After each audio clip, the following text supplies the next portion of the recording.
जो इस्तीफा दिया है, उनका आरोप है कि आपके ही पार्टी के कुछ कार्यकर्ताओं से हाथ उठे। देखिए, ये जो सवाल आप पूछ रहे हैं, इस पे पार्टी के अंदर बातचीत हो जाएगी और उसका समाधान भी निकल जाएगा। इससे भी ज्यादा महत्वपूर्ण ये है कि पूरा किसान आंदोलन कर रहा है और पूरा देश का किसान भारतीय जनता पार्टी से जानना चाहता है कि जिन्होंने ये सपना दिखाया था कि आय दोगुनी हो जाएगी, और अभी जब भारत रत्न दिया स्वामीनाथन जी को और देश के हमारे किसानों के नेता चौधरी चरण सिंह जी को, उससे किसानों की उम्मीद और बढ़ गई कि सरकार उनकी सुनवाई करेगी, एमएसपी देगी, एमएसपी के लिए कोई कानून बनाएगी। लेकिन जिस तरह सरकार का व्यवहार है, कीलें लगा देना, अगर वो निकल रहे हैं तो रोकने के लिए तमाम चीज़ों का इंतजाम कर देना, प्रशासन पूरी तरीके से पुलिस लगा करके आंसू गैस गोले चला करके उन्हें रोकना चाहती है। आखिरकार आप भारत रत्न एक तरफ दे रहे हैं और दूसरी तरफ किसानों को आप रोकना चाहते हैं, उनकी मांग नहीं मानना चाहते। आखिरकार भारतीय जनता पार्टी चाहती क्या है? जो लोग सपना दिखा रहे हैं कि 5 लाख ट्रिलियन डॉलर की इकोनॉमी बन जाएगी, सच्चाई ये है कि किसानों की आय दोगुनी अगर हो जाए तो आपकी 5 ट्रिलियन डॉलर नहीं, हो सकता है 10 ट्रिलियन डॉलर इकोनॉमी भी बन जाए। और जो लोग ये कहते हैं कि हमारी दुनिया में 5वीं अर्थव्यवस्था बन गई है, ये 5 से दूसरे नंबर में भी पहुंच सकती है अगर ये सरकार किसानों को एमएसपी दे दे और किसानों की आय दोगुनी कर दे। अध्यक्ष जी, कल पल्लवी पटेल ने कहा है कि पीडीए ने 3 लोगों का राज्यसभा टिकट घोषित किया, जिसमें जया अमिताभ बच्चन, आलोक रंजन और रामजीलाल सुमन जी। देखिए, क्या पीडीए का मतलब अल्पसंख्यक महिला नहीं हो सकती थी? क्या पीडीए का मतलब पिछड़ा महिला नहीं हो सकती थी? भारतीय जनता पार्टी से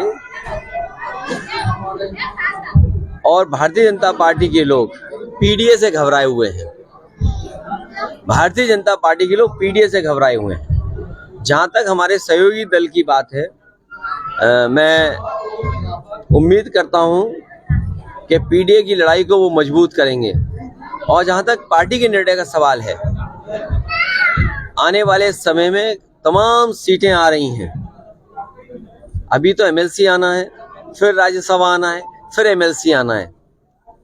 तो ये पीडीए की लड़ाई कहाँ कमजोर हो रही है? लेकिन पल्लवी पटेल ने तो आपको पीडीए का वोट नहीं करेंगे। देखिए, पीडीए का साथ आना, पीडीए के साथ सबको एक साथ लग जाना, ये बड़ी लड़ाई है और ये बड़ी लड़ाई कोई आसानी से नहीं जीती जा सकती है।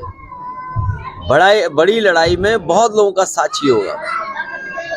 पल्लवी पटेल कह रही हैं कि स्वामी प्रसाद मौर्य लगातार मेरे संपर्क में है। अरे कौन मायने निकाला जाए? अरे मैं तुम क्यों ऐसी बात कर रहे हो? अगला भारत रत्न किसी चैनल को भी मिलेगा। जी, मैनपुरी में लगातार अभी कुछ दिनों से सांड के हमलों में 5 किसानों की मौत हुई। मैं अपने पत्रकार साथियों से कहूंगा, अगर अब वो बजट पढ़ेंगे तो इन सरकार ने मुख्यमंत्री योजना चलाई है जिसमें रखवाली करना चाहते हैं किसानों के खेतों की।